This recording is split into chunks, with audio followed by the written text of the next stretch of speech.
though it's a bit difficult, you know? Thank you so much, LaFell. We are all hyped up 50 about it now.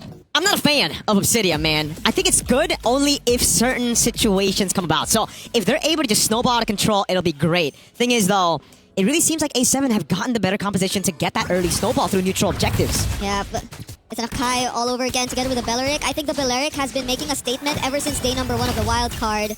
These roamers that we're seeing, they're just really going head to head, okay? This is, Ox, by the way, yesterday, I think he's had also quite a difficult time trying to go up against pick-off lineups. But this time it's a bit different. Xora is here? Sneaky Xora. They got the mid-prio, but hold on. Best player 1's going to actually find out about it. Gonna go for the retry in time. Xora with the retry steals it away. Grand Theft Orange. We saw this yesterday. But it was the Akai doing it on the opposite side of the map. Now it's Xora immediately resuming back to his purple buff as well. None of the members from A7 notice it. They did such a great job at making sure their attention was just pot. Yeah, I think it's mainly because Cold World was at level 2 with the first wave. He flickers out of the perfect match. Best player 1. Poked down by Xora and Makey, putting the damage down again. And Nats is just not having fun against Mumu in this lane. Okay, that's a first pick, Arlott. Just gotta remind you guys of what they're doing up top. Yep. He's gonna have to play safe. Best player 1 gonna be caught. Traces forward. Xora gonna go for the kill. First blood to Xora and a flicker out from Shark. Mongols were so prepared to deal with that. A7, they definitely just wanted to take away that orange buff as well. Just to catch up in terms of EXP, because best player 1, he got his own orange buff stolen away from him. But Mongols already saw it coming. Now Mongols, they got 2 orange buffs in as early as the 2 minutes in this game, and now they're rotating down bottom. Nats, this is not what we expected to see. Yeah, definitely not. It really comes down to the combo now for A7.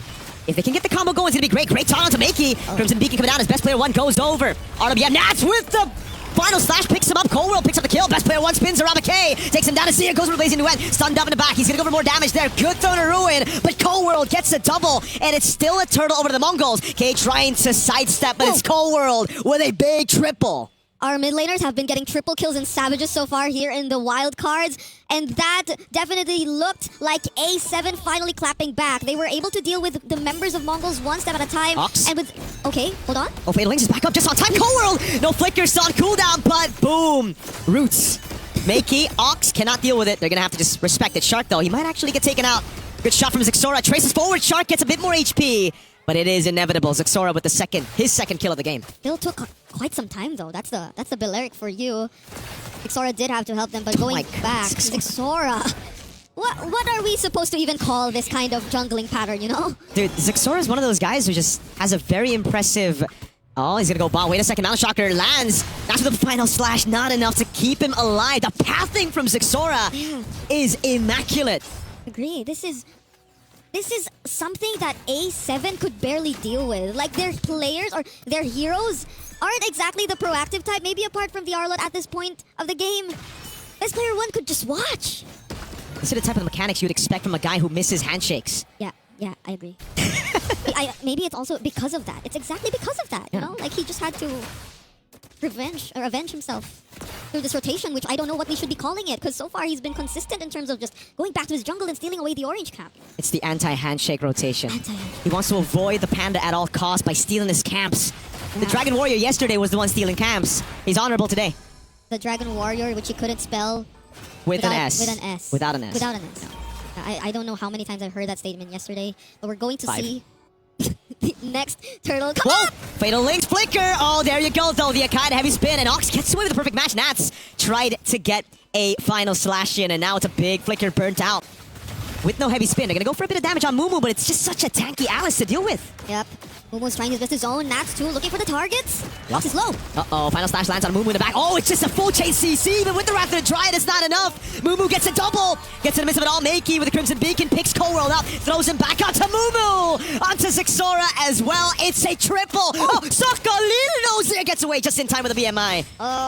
It looked as if Ox definitely would have been that one crucial pickoff in that fight, but just as Nats used his final slash, he casted his Fatal Links.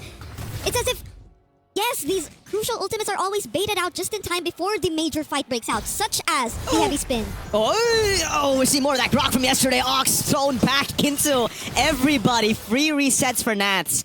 But luckily, Ox got no bounty. Okay, that's gonna be okay this time around, but the damage from Zixora is no joke. He's actually so farmed up. He's already level 10, whereas best player 1 is just 8. Yeah. They're putting all their effort to defend this bottom turret, but Mongols, they're just so proactive around the map. Zixora, oh my god. It's a 3-level lead and an endless battle at 6 minutes. Oh, that's tough. Just look at that. Yeah, 2,000 is kind of crazy for the gold. I mean, for the jungle's gold. You would expect the Akai to have the better time. He just has that heavy spin to deal with every single objective take, but even before you get there, he's used it already. I don't know if it's just such a reactive use of the heavy spin, because I feel like some of it were very unnecessary. A7 have to be a bit more coordinated. They're not layering their skills well enough in terms of this composition. Yeah, so the conditions are met for the Yi Shin and the Obsidia, right? If you want to win the game, you control it from the start of the game, or you scale up later on. A7, despite their composition, have not been able to get a single neutral objective. All the turtles have gone to Mongols. It's the major... Toy? Flicker Fatal Ace into the Mountain Shocker of Zixora. Yo, Mongols! Hey. Well played. Yeah, it's as if Nats 2 has been one of the bigger targets from the start. Like Zixora, it's not like he just really went head-to-head with best player 1. He did it in terms of that rotation. And Mongols, the other members, just made sure that Nats didn't have a great time. Oh no, Zia! Bro. Heavy spin keeping that bay. Makey cuts him out with the sandwich. They're gonna go for a Purify out as well. Almost a fadeaway kill, and now he gets covered out of BM, and the team might actually fall here. Throwing a ruin in the blink forward. Mumu gets away. Zixora gets an unstoppable. Under turret, they're gonna go for the outplay. Ox with a jump. Whole world gets the shutdown in the end, but it's still a massive win for the Mongols. I thought that Wrath of Dryad would have been that moment for A7. That was such a great play, but that last-minute Throne of Ruin changed the course of the entire team fight as well. It's clear that A7 have not enough damage to go up against the Mongols just yet. They will have to take their time, because I believe we're looking at an almost 9k gold lead already in the hands of 8. Okay, I was trying to compute it from here. So that's when you know I am not good at math. You don't need to calculate. It does it for you. That's the thing, right? I learned my lesson. You learned your lesson. It's okay. It's okay, you know? Equipment. Okay. Warax and the tough boots already. He's okay. No, best player 1 is just not gonna have a good time here. The Dragon Warrior. You can spell the Dragon Warrior with this one with an S here. Oh my god, these Nats as well. Oh, see. You know how the Obsidia can actually use Hunt of Bone to the Akai? I mean, when you have an 8,000 gold lead, right? It just works. It does, actually. I agree. It's not a... okay, I guess this is one of those game 1 things where you don't really get to see what you expect of. The Mongols are very much familiar with that. Wait, what? Yo, where'd the turret go? Okay, turret's still alive. It's barely alive, though. This is a disaster for A7, dude. Their first game. They're gonna have to warm up real quick. And they have 3 more. They have 3 more after this. Hey, you did the maths right there. Yeah! Because they're smaller. There's a smaller sample size, you know. Like, how could I not get that right? That would be too embarrassing for me. And some people don't get that right. Free Lord.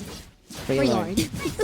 It's just so well played by Mongols, and this is the point that Lafel was bringing up, right? Like, high skill ceiling heroes, it don't matter because Mongols know how to pull it off when they're warmed up, and it seems like you're right as well about them only needing that one game against Foot Esports yesterday to warm up. Yeah, it's hopefully something we get to see from A7 later too, because we've had really high expectations for this team as well. The amount of international experience, having an MSC champion in your lineup, every single member together already somehow making a name for themselves in their past appearances, but now it's the Mongols who, just the same, have such great drive to just put Mongolian MLBB on the map, and they've been doing a great job alongside the Huns to do just that, and they're on the verge of potentially taking down everything that's left from A7 in this game. Just look at how K has been shredding these turrets with barely minimal effort. Yep, just that click of that tower lock button, and it's gone in the bottom lane with 2 marksmen. Siege has just become so easy, and despite them having the Yi, they're just not able to throw the ruin. Oh, Moo gets 3 in the back, even with every spin of Fatal Ace comes through to bring them right back into the action. Team Mongols are just better. It's a wipeout to end match number 1 of day 2.